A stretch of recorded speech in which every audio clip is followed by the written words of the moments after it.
We do have West Virginia interim head coach Chad Scott, quarterback Garrett Greene, and wide receiver Hudson Clement. Same rules apply. Please just raise your hand. We'll get a microphone over to you. Ray has the microphone. Please identify yourself and to whom you're addressing the question. We'll start off with questions here in the room, followed by questions on Zoom. But Coach Scott, we'd like to open it up to you for an opening statement. Yeah, absolutely. I'll start off by saying this. These guys had every reason from the beginning to quit and turn it and fold and turn it in, and them guys refused to do that. Everything I've asked them to do, they've done. They've gone over and beyond. 100% attendance on workouts and practice. The energy, the intensity of the practices has been great. The focus has been great. Been talking about focus doesn't come natural, so lock in. And the guys been locked in the whole time. You know, the first message I told those guys, 10% of things in life happen until you can't control it. But the most important part, 90% of it is how you respond. And the way these guys responded, you know, to the adversity coming into the game was elite. And then you guys had the opportunity to see it firsthand tonight. We didn't start out, you know, as fast as we wanted to play. And the guys never wavered. You know, they were resilient and we responded. It didn't work. It didn't finish. It didn't work out for us in the end. The thing I love the most, we've been talking about it ain't the play call, it's the player. And we put our guys in the best position to go win. And you know, as a coach, I feel great about, you know, making a play call for those guys that's successful, that was successful for, that's worked for us repeatedly, as opposed to just coming up with a call that I felt good about. So I'm super proud of these guys, the way they responded, the way they played the game, the way they finished and fought together. Thank you, Coach Scott. We'll open it up to questions right over here on the right. So, Greg Hunter, Blue and Gold News. So, Chad, start with you. Offensively, go to the last series where you guys are trying to take the lead.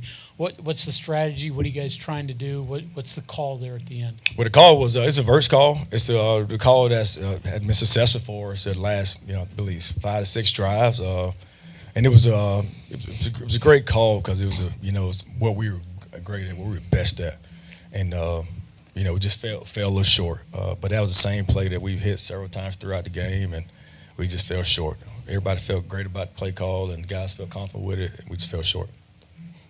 Did we have one in the middle here? No. Any other questions in the room for our student athletes or Coach Scott? In the back, please. Oh, we'll go up front, then in the back. There we go. Yep. So, okay, Garrett and Hudson, I mean, the combination, I mean, it's not like you guys haven't fed on that all year, but was it different today? Did Garrett, start with you? Do you have a special feeling of connecting with Hudson today and then Hudson follow up with that? I think, like, kind of this being the third or fourth team that we played with the same, you know, defensive structure, you know, me and Huddy were watching all throughout the week, or all throughout the, you know, bowl prep about, you know, where spots are, you know, where the balls are going to be hitting. So, you know, he did a great job of getting to his landmarks and getting there on time. Yeah, I think we were just both on the same page about the game plan. And, you know, I run my routes and he throws the ball, and, you know, if he's giving me a chance, I'm going to try to make it count for him. So, you know, just I think we were just on the same page throughout the game and throughout this week and prepping for this game. We'll go straight to the back, please. Kevin Kender, Blue and Gold News. Garrett, was this one of those games where you had to kind of figure out what was going to work, and especially in the run game for you? I know teams have been keying on you a little bit, but when you had a couple scrambles, it seemed like that kind of got you going. Yeah, I mean, I think Coach Scott did a great job of kind of having a lot of different variety in the first few the first few drives, and then, you know, he called a hell of a second half, and, you know, I think spreading them out and letting CJ get downhill on him fast was a big key for us, and then, you know, guys like Hudson, Rodney, Cole, you know, making plays for me.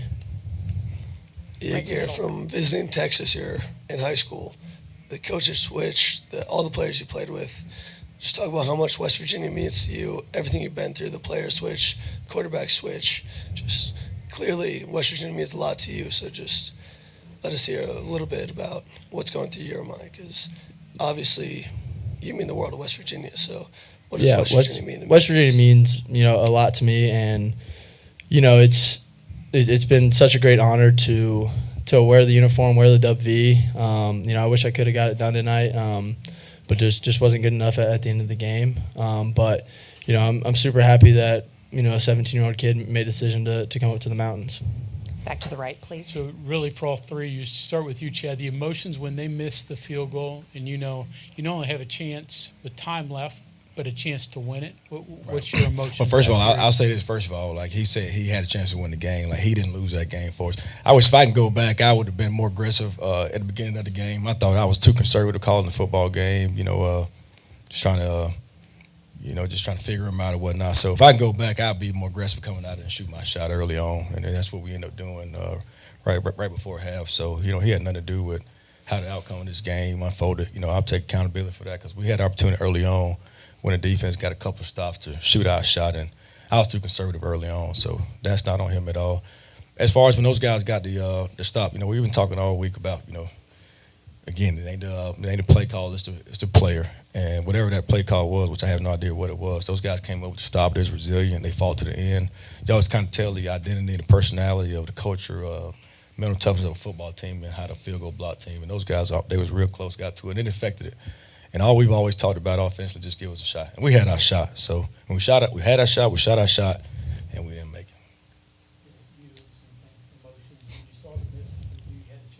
Yeah, I knew I was going to get the ball back with, however many seconds, and whether it was going to be a 5-point game or an 8-point game, and then Coach Scott put us in a position to win, and didn't make the other rod, but it's football. We have one in the back here. And Hudson, did you want to answer anything else to that? It's all three. Okay, we're going to go back to the back here with the microphone, please. Coach Scott, you mentioned that you felt like you were too conservative. More throws, more different types of runs. What was your thought there? Well, early on, we wanted to try to establish the run and, control the clock early on in the game. And they muddied up the box a lot. Coming in, we knew they were kind of vulnerable in the back end. And so we were probably a little too stubborn trying to run the ball, honestly.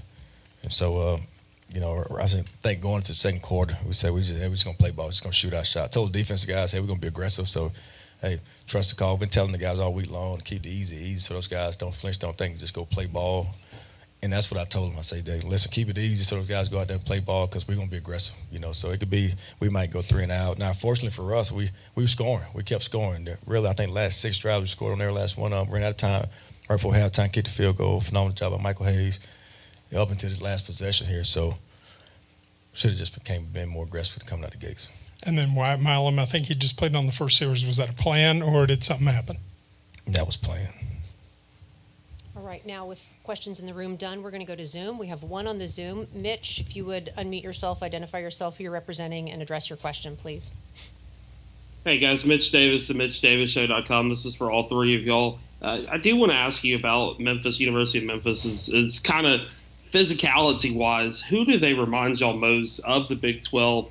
And did they look like a Big 12 Power 4 opponent to y'all on paper and also out there on the field tonight?